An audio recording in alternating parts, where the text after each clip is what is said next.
Hey, Care Partners, Teresa Youngstrom with Memory Care with Teresa Youngstrom. Thanks for coming back.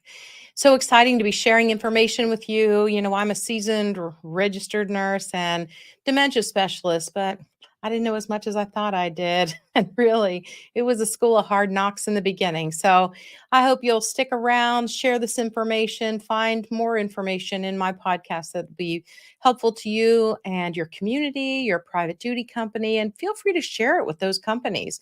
A private duty company could get so much information out of this. Helped start one of those in the past, and this information is exactly what they should be learning. But you've got memory care units that need this, elder care law organizations, and more and more. My goodness, your local fire and EMS, I've taught and they really appreciate this information. So, again, Teresa Young's from A Better Approach to Memory Care. I want to start today by talking about the bizarre things that people with brain change might do. And I've had plenty of clients call just completely thinking they need to get new medications because now mom's doing this or mom's doing that. And I just want to hit the pause button. And unless she's endangering her life, I want you just to pause and not react. Depending on where they are in this journey, too, you react too quickly and you've just asked for a fight on your hands. And so slow it down and let's evaluate what's really going on and how we can join them on the journey, come alongside and be part of the solution and not part of the problem. Picking fights, part of the problem. I had a family who they stayed behind her because they were afraid of what she was going to do next. And in my heart, I believe she thought she was alone. And so, why was she screaming and banging on windows and carrying on? I think she thought she was alone. I know in my mom's situation, if she could be in her living room, 5 minutes with no one around, a caregiver, maybe we were in the back of the house doing something, she could get irate, and it's just scary, guys. We can't beat them up or blame them. They didn't ask for this, they didn't want to have brain failure, but it's going to happen to some. And those of us that still have a good brain, at least so far, we need to be able to come alongside, join them on the journey, and see what we can do to come along and help. But just so you know, you're not the only one that's seen bizarre things. I'm going to share a couple things with you, and maybe you'll relax a little bit more when something bizarre happens in your situation or with your client or with your loved one. Okay. Or maybe you are fire and EMS and you're going out and coming across a lady who's doing this.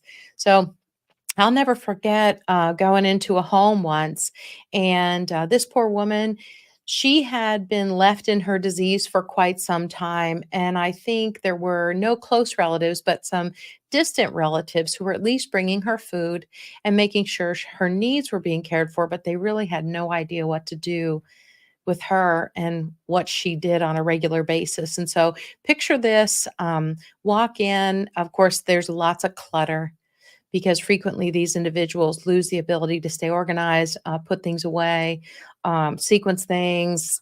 It's just so tough. And immediately I noticed when I closed the front door, the entire front door was covered with post-it notes. You see, for some time, she'd had some awareness that she was forgetting things. And so she was working so hard to try and remember things that she had covered the front door with things she needed to remember, to pay a bill, right? To call somebody, to do this, to deliver that, to sell that, to buy this. And yet nobody was there to really come alongside and bring in the right help that she needed, at least not initially. There were there were pets in the house. There was a dog in the house, a big dog. There were 5, 6 cats in the house at least. And so you can imagine what it looked like, what it smelled like. If you looked from my eye level and above in this beautiful, beautiful home in a beautiful, beautiful neighborhood, from the outside, you never would have guessed that these things were going on. But I can tell you that the walls were covered with artwork from all over the world. She and her husband had traveled the world and had invested in some gorgeous pieces of artwork. But yet down below, things were kind of crazy. So I also was there when she fed the dog and she went to the refrigerator and she got a pack of lunch meat and she took the slices and she just put them out along the front of the leather couch. Dog was ecstatic, and he came along and just ate all those pieces of meat and was happy as a clam. Fortunately, there was a fenced-in backyard, and she did have the wherewithal to occasionally put him out, but I'm sure it wasn't very good, and if you looked in the basement, you'd know that sometimes he needed to go to plan B. All right, you get it?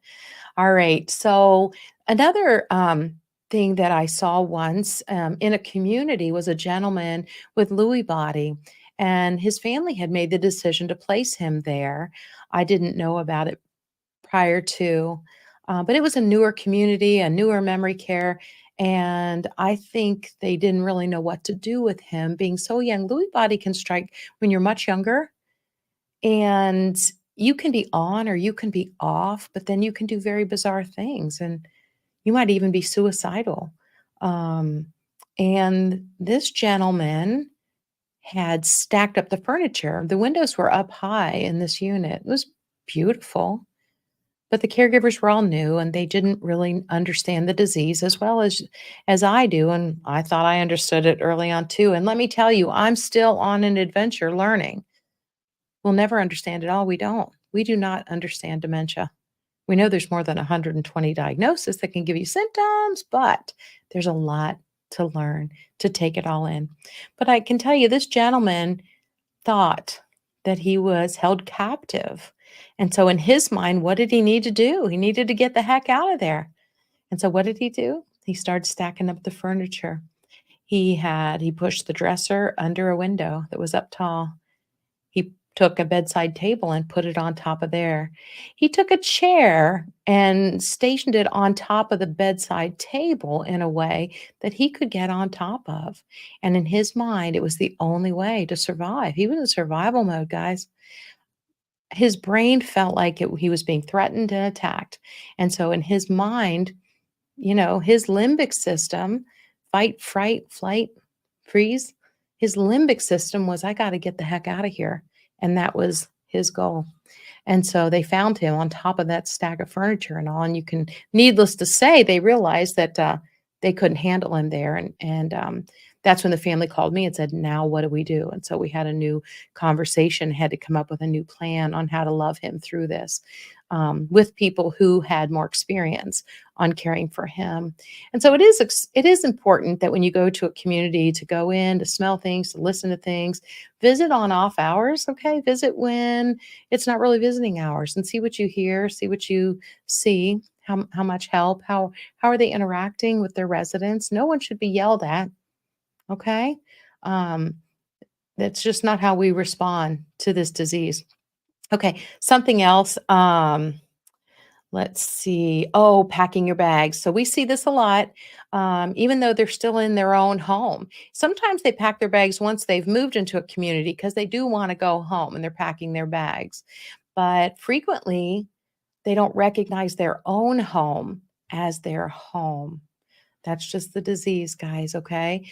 They may pack up their bags and be ready to go. And if I'm you, if that's my mom packing her bags, it isn't something my mom did, but if it were something she did, I would have just said, "Oh, so you're ready to go. Okay.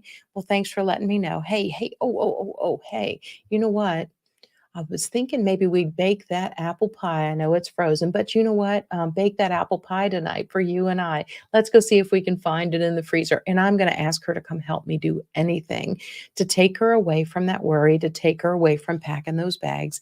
And you know what? I'm not going to unpack them in front of her. I'm not.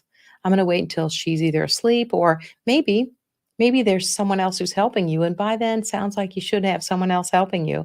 But maybe someone else comes in, takes mom, takes her out to lunch, takes her to church, takes her whatever she loves to do and feels comfortable doing. Maybe it's just for a walk.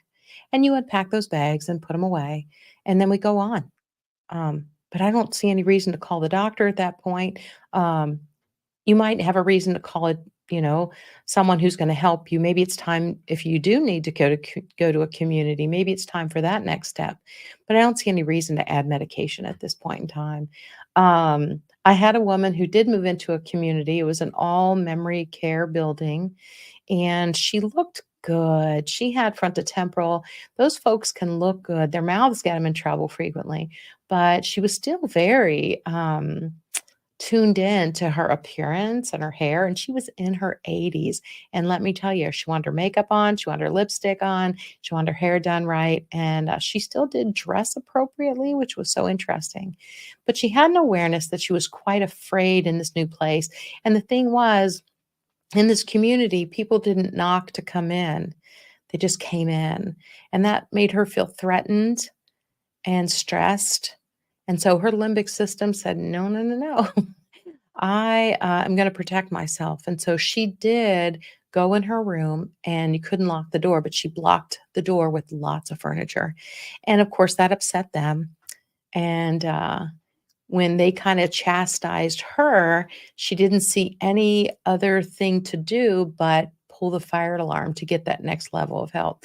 Now you gotta back up and look at her thinking process. There were some good things in there from an emergency perspective. She was connecting some dots. She was.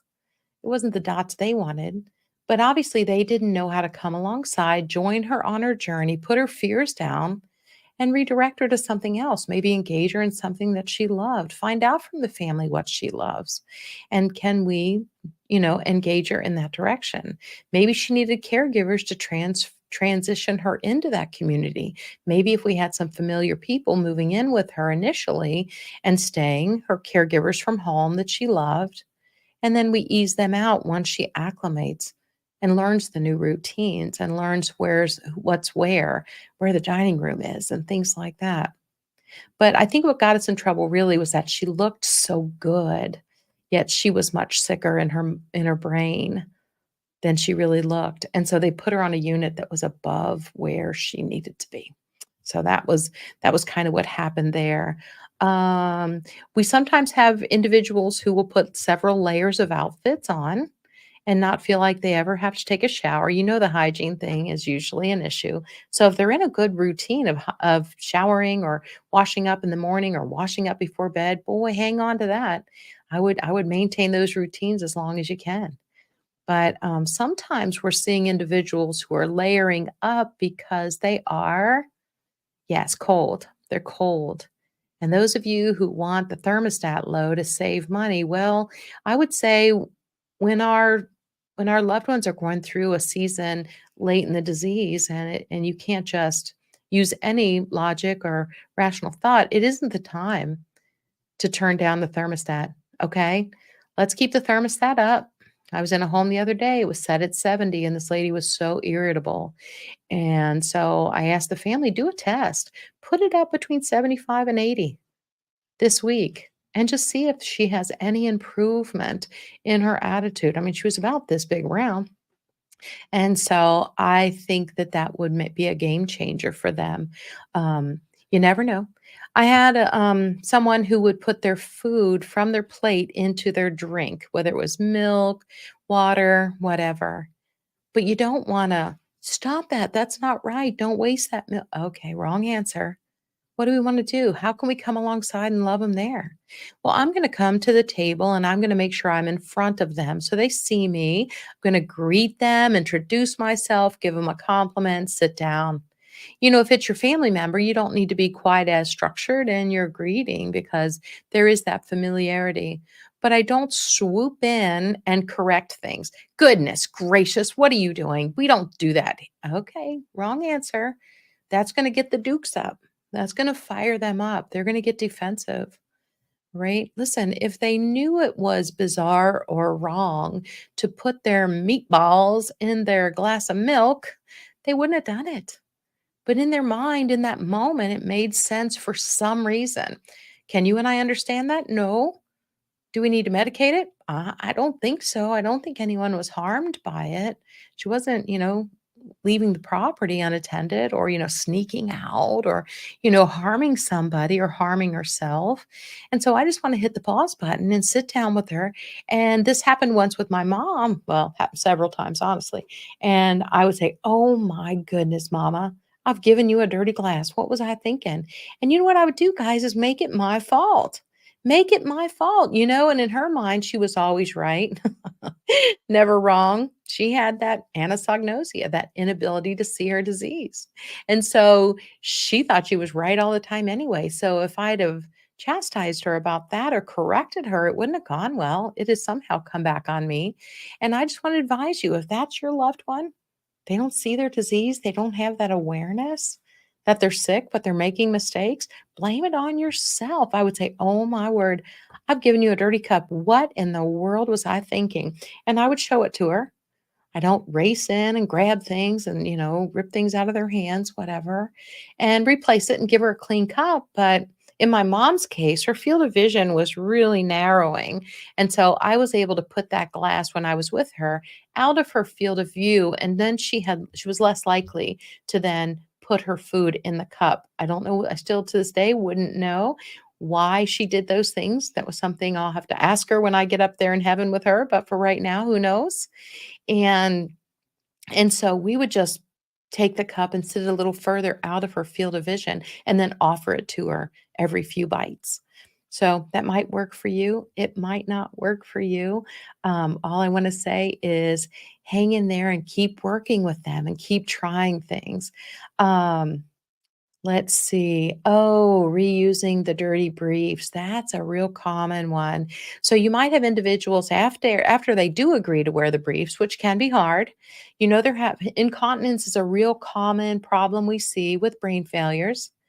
And if they have awareness, they'll be more likely to be inclined to want to wear a pad in their underwear or put on a brief.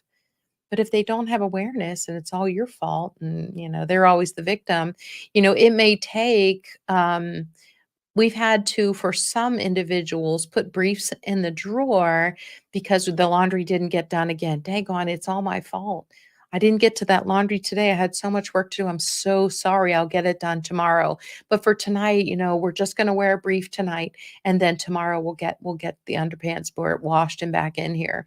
And we did that every night for a while with this individual, and eventually she acclimated and she was okay. She did kind of go, "Guess you didn't get the laundry done." And we just had to eat that and say, "I know it's hard to find good help," and just love her through that and just accept and agree. It's okay. It's not worth fighting for. We were getting our way and she was wearing the brief. But then what you might find is that then when they take the dirty brief off, if they take the dirty brief off, now some of you are saying, "Well, she won't change the brief now." Okay, yep, absolutely. That can happen. But sometimes they will. But they might. I walked into a home one time to assess a lady, and she had briefs lining the edge of the bathtub and around the towel racks, and because those are reusable, you just got to let them dry out, and then you can wear them again. And did you know that people with dementia typically lose their sense of smell? Yep. And there are some studies out there about the sense of smell, and if that's an early indicator of, a dementia. I'm no expert on that, but all I can tell you is they frequently lose the ability to smell their own body odors. That's why they don't need a shower. They've already done that.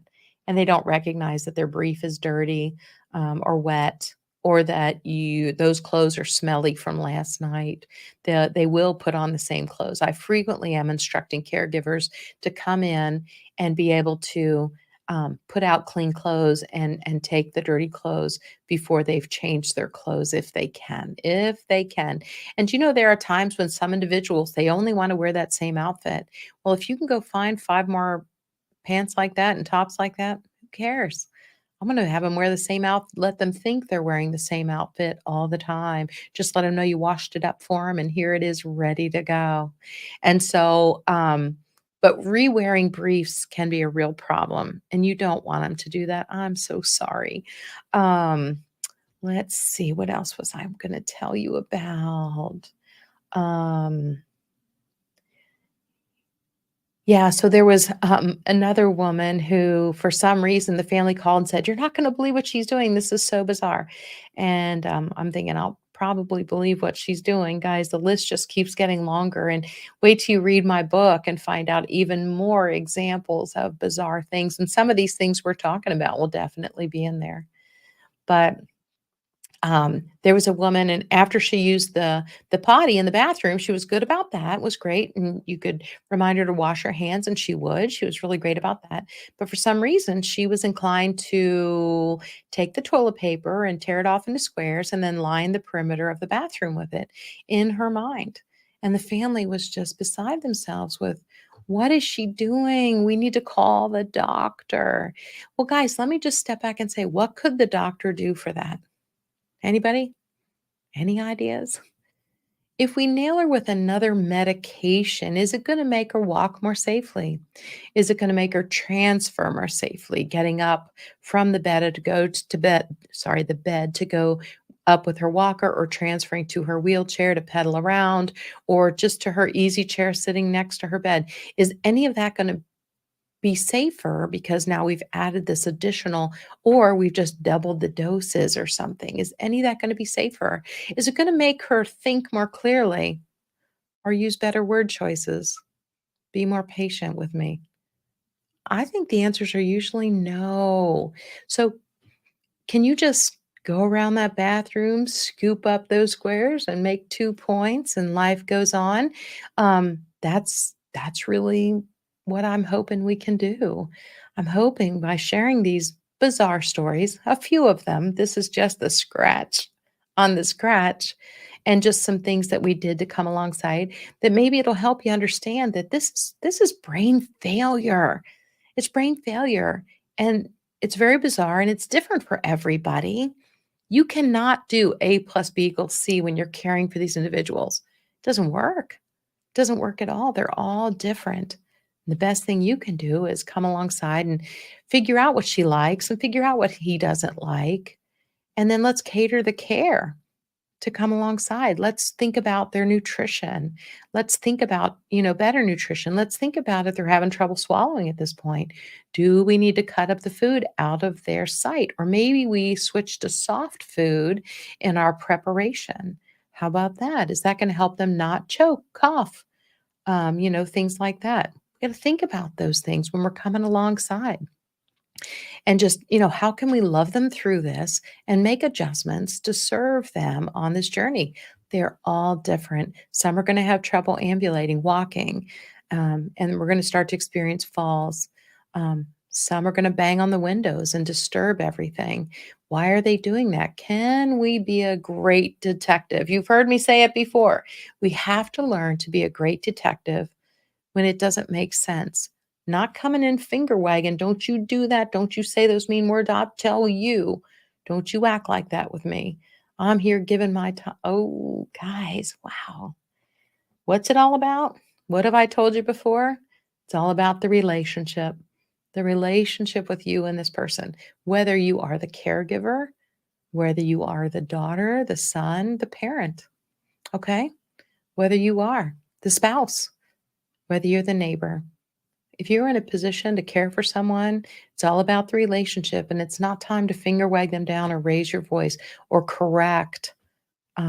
Okay? I want you to try and accept and agree, but you better get yourself right before you come in correcting them. One other thing I wanted to make sure I told you. Well, let me remind you, we have a bonus page for the month of September. It's called Start and Stop. What are the things you should start doing when you run into trouble caring for someone? What are the things you start and what are the things you stop doing? Okay. The bonus page can be found in the show notes this week, all the month of September. You can find the bonus page. You go in, put your email in, and then that will email to you. It's 2 pages. You're welcome to use it. Okay. So don't forget about that. I wanted to make sure that I got that to you. So check out the bonus notes for September. We're doing the start and stop page. Okay. So there's one last thing I want to share with you, and that is to be very cautious about not being part of the problem with these bizarre activities. For example, make sure when you are in the presence of someone who's struggling with brain failure, memory challenges, dementias, one of the dementias, that you are sharing positive, healthy things with them and that you're not influencing them in a negative way. So I had a lady once that I came in and I said something about, well, the traffic was so bad. There were fire trucks and ambulances and all these things and police officers. I was sure someone had gotten hurt. La, la, la. So it wasn't long that I was visiting this lady in the nursing home, and she did have some memory challenges.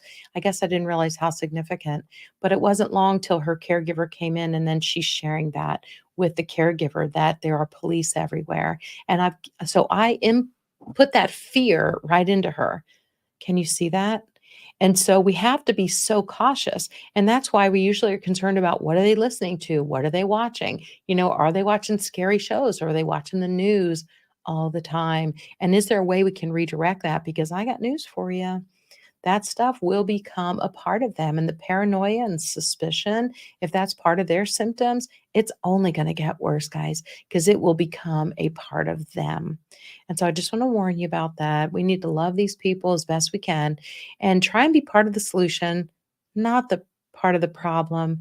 Don't come in sharing because they can be an easy target right there for us to and unload all of our problems on. Don't do that. And as a caregiver, you guys know better. We don't do that to our residents, to our clients, to whoever we're caring for. We don't do that. We want to be part of the solution. Okay, up and up. That'll make a great caregiver, and it'll make a great relationship with that person. Okay, guys, that's it today from Teresa Youngstrom. Memory Care with Teresa Youngstrom at a better approach to memory care. I hope you'll share this and I hope you'll like and subscribe and send this out. Hey, and don't forget the bonus page. It's going to be in the show notes. You'll want to click there and get that emailed to you. All right, team. And you got this.